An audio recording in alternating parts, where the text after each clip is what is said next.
Kaixo, con esta presentación os voy a explicar el Bachillerato de Humanidades y Ciencias Sociales de Nazaret. En primero, como obligatorias están lengua, euskera, inglés, filosofía y educación física. Euskera e inglés se cursan por niveles, es decir, el primer día cuando llegan los alumnos realizan una prueba de nivel y según el resultado se les divide en euskera en 3 niveles y en inglés en 4 niveles. Por otra parte, filosofía se puede cursar tanto en euskera, en castellano como en inglés, cada uno decide. En cuanto a las asignaturas de modalidad, hay que elegir entre matemáticas y latín. El latín sería la rama de humanidades y en las matemáticas pues la de ciencias sociales. Y luego todos cursan historia del mundo contemporáneo y economía. Y todas se pueden elegir tanto en euskera como en castellano. Por otra parte, en cuanto a las específicas, tenemos que elegir 3, una de cada bloque. Tenemos Tecnologías de la Información y Comunicación, TICS, que se cursa en euskera o en inglés, y si no como alternativa a religión. Cultura científica, que se cursa en euskera, en inglés, y si no francés. Y Marketing and Business, que es una asignatura de Nazaret propia, que también es en euskera o en inglés, y si no como alternativa sería Literatura Universal, que es en castellano.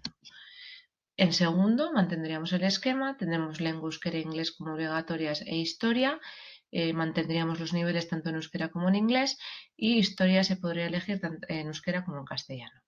En cuanto a las de modalidad, mantendríamos las modalidades que hemos elegido en primero. Si hemos elegido matemáticas, pues en segundo seguiríamos con las matemáticas, y si hemos elegido latín, pues en segundo seguiríamos con latín. Y luego, como las otras de modalidad, están economía y geografía, que se pueden elegir tanto en euskera como en castellano.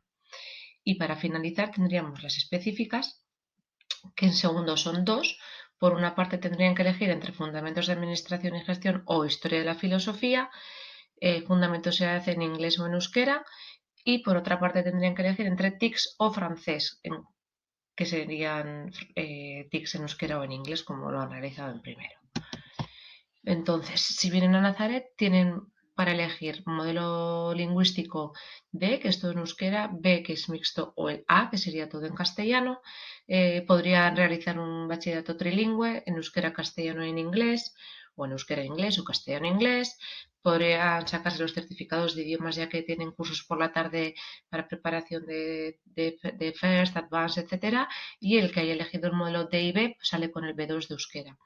Desde el primer momento nos sentamos con los alumnos, les ayudamos a elegir, les acompañamos en todo el proceso, ¿vale? Para que cada uno elija un poco el itinerario necesario para llegar a sus objetivos, y siempre pues utilizando las nuevas tecnologías, las nuevas metodologías, etcétera, con el objetivo de sacar el mayor potencial del alumno para llevarle a sus objetivos. Para más información podéis completar el formulario que tenéis en la página web y nos pondremos en contacto con vosotros. Eskerrik asko.